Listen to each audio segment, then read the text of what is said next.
Just another brother with another humble question. Just another brother with another humble question.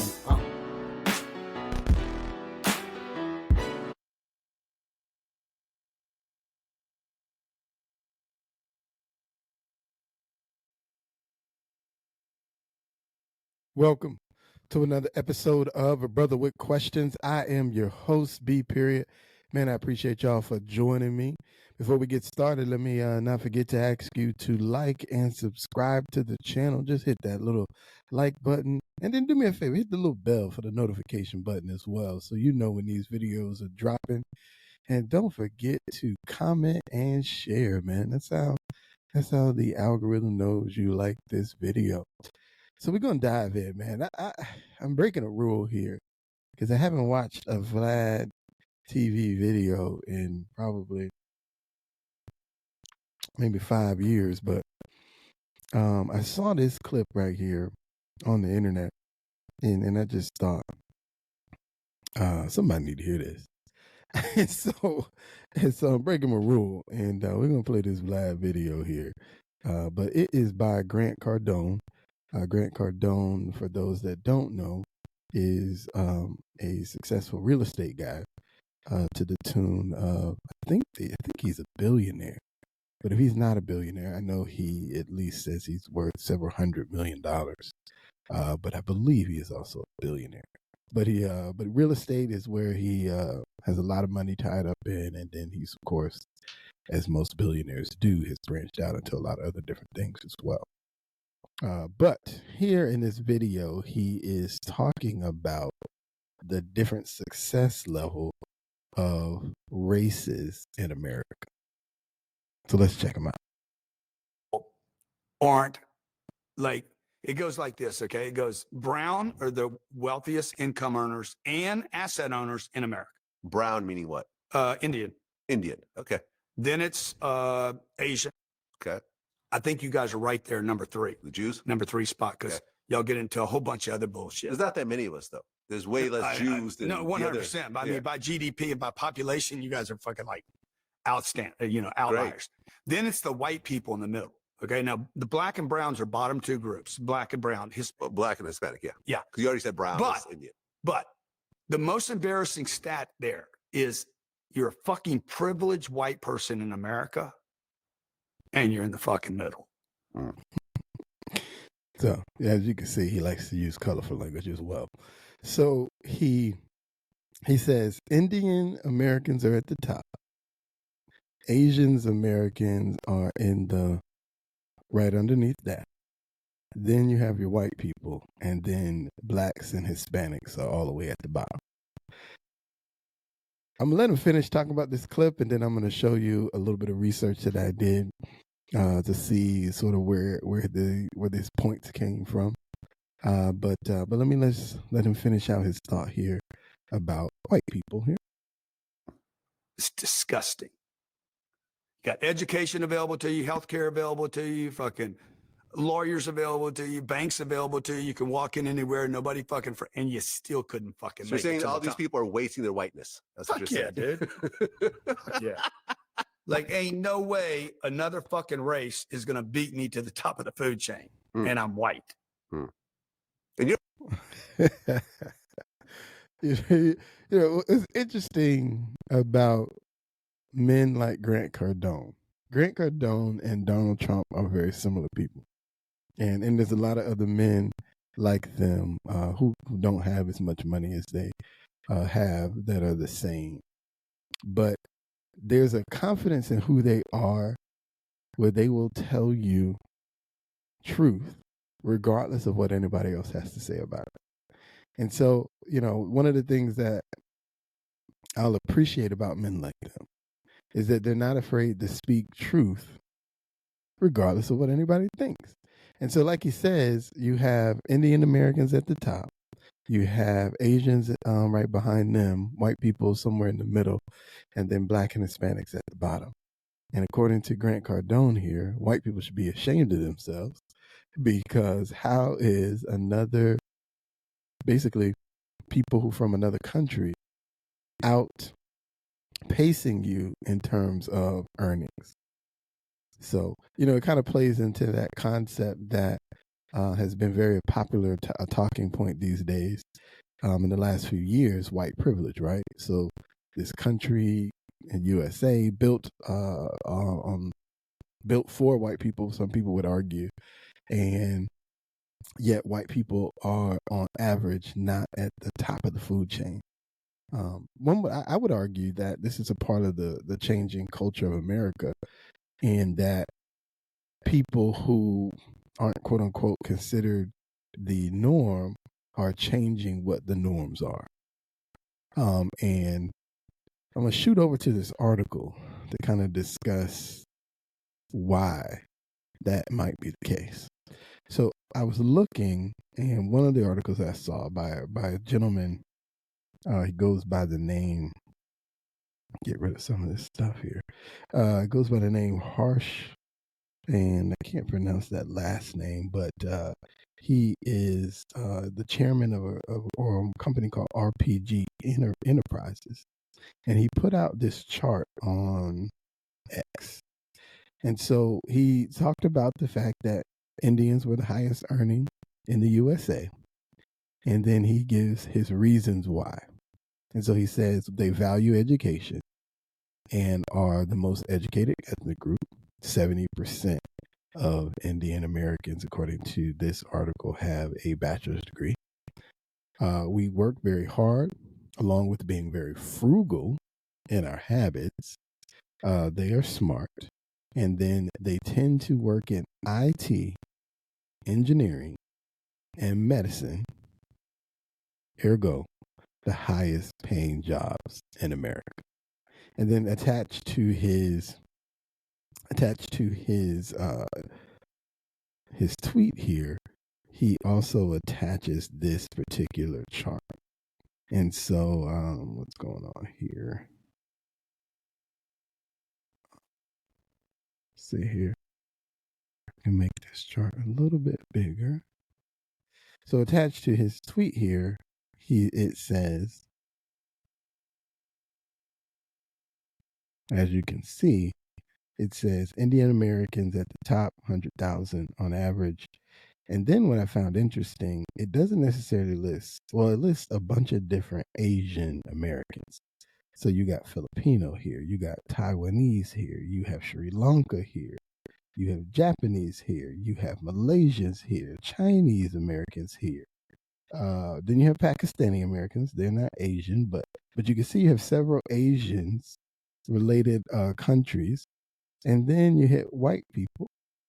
And then you hit some more Asian countries after that. Korea, Indonesia. And then as you get down, you got Thai, Bangladesh, Nepal, and then bringing up the rear, Hispanics and African Americans.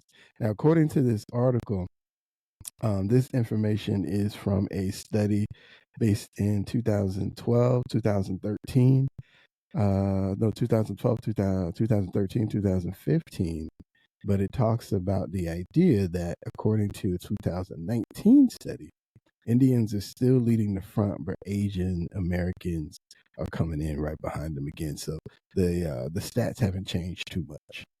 So when I think about this, there are some that would hear this, and I would assume you'd probably argue that there is some sort of conspiracy as it relates to these numbers and as it relates to Black people and Hispanics, and that the country is purposely trying to keep them down, which is why they are where they're at. I have a different take on that, because when you look at Asian families, right? What's the core of Asian families? When you look at the average, the first core that you notice is that they're a family. And what I mean by that is that there's a mom and there's a dad in the household. So that's one of the core pieces to that puzzle that I notice when we're talking about Asian families. Here's the second core. Education, as the gentleman said in his tweet, is very important to the concept, meaning they are pushing their kids to be not only high school graduates, but college graduates as well, right? And then looking at the jobs, IT, engineering, medicine, that means there's probably a graduate degree involved as well. He talked about the fact that they were smart, but Black and Hispanics are smart too. And then the last thing, of course, is the job choice. IT, engineering, medicine. And so when I think about Black families, Hispanic families, what is the differences that we're seeing between those families and ours? The first place I start is family. Because while the parents might have come here as immigrants, the kids were either born here, or if they weren't born here, they were brought here at a younger age. They've got their college degree, they've got their IT, engineering, their medicine job, and then now they build a family, and now they marry a lady who is, maybe she's a stay-at-home wife. More often than not, she also is in IT, engineering, or medicine as well. And as a result, now they got two people averaging a few $100,000 a year, depending on the choice that they made. And now as a family, they are making roughly $200,000 a year or more. A great example of that is the gentleman that just ran for president, Vivek Ramaswamy. Vivek Ramaswamy's parents came here, raised him in Iowa. He was born here. I don't know too much about his wife, but I do know his wife is a doctor. And then, of course, he went into, I think his degree was in science, but then he went into venture capitalist, eventually began a company, a medicine-related company, and then, of course, the rest is history. Okay? The other piece of that puzzle that he talked about is they are frugal. So, again, when I think about the average Black family, frugal is not typically how you would describe us. For those that have means, they get, right? Their kids, they get a great house. They get, and they're not even a great house. They get a great house, but that house that they get is usually, if it's not the max of what their income allows, it's right beneath it, right? Right, like just a slight hair above it. But even if they get it below, they still got the nice car. Their kids have the nicest things, right? And so a lot of Black families are living right at or above their means. And so that's not, of course, frugal, right? Because when you're frugal, you're always living beneath your means. That way you have extra income because you're already living below what you can actually afford. 2, family. We got a lot of single families in Black and Hispanic communities, more than most, certainly more than Asian American families. And so now, instead of building a household off of 2 incomes, you're building households off of 1 income. And I don't know how you slice it. Unless that 1 income is $500,000 a year, which on average it is not, it's always going to be a struggle because you're trying to do off of 1 income what most people are doing off of 2. So they're automatically doubling you even before you get started, even if you make a great salary, even if you go and you're a doctor, let's say, and you're a single mom as a doctor, right? Yeah, you're a doctor and you may make 100,000, but your counterparts are married and both of them make 100,000. So you're still halfway behind. Second thing, education.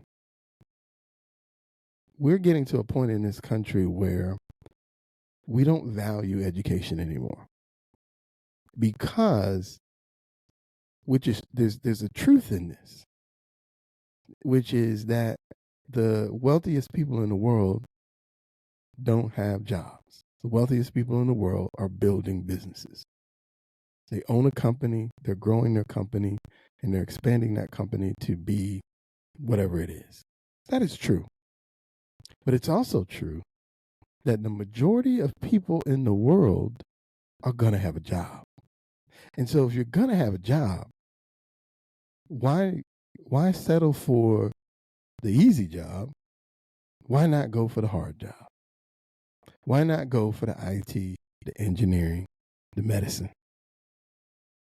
Because at the end of the day, if you have that job, you're not going to be one of the people who averages 50,000. You're going to put yourself in a category of one of the people who's going to start at 100K or more. So right there, your footing is already going to be better than the average person. The average person is making 45 to 50K a year. That's the average person. Secondly, there's a problem that we have, and the reason why we aren't going, because a lot of our kids can't read and can't do math. To me, it piggybacks on the first problem. We don't have families.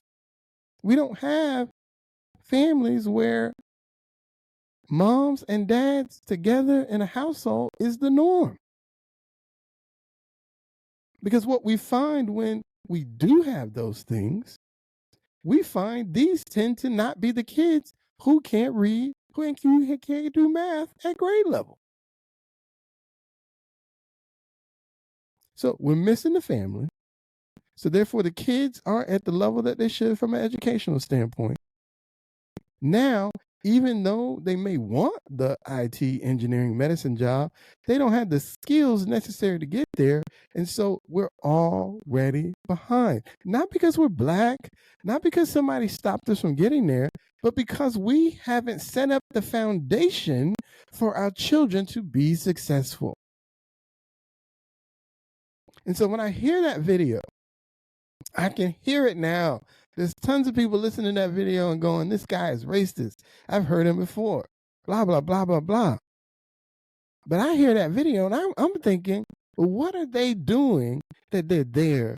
What is it that we need to do to get there and go beyond so that we're not at the bottom? Because most of these people didn't come here with silver spoons in their mouth. A lot of black people don't have silver spoons in their mouth, but they don't have a set of values that get them to a place that's going to lead to success. Which is why I hate these conversations that don't talk about the family and building strong families as the solution for how we get to the next level. Because if we're not having that conversation, we're not talking. We are placating and allowing people to continue to stay in the rut.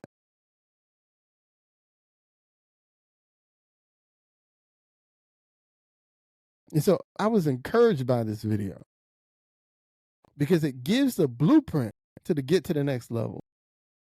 You want your kid not to be averaging $45,000 a year? You need to stretch education to your kid. You need to let your kid know, hey, to be successful in this country, you need to get a college education. Not only that, when you get the college education, you need to get a STEM degree. A sociology degree is don't pay. Psychology degrees don't pay. Everybody has a business education degree. A business administration degree. So if you're not focused on finance or HR, you're wasting your time there too.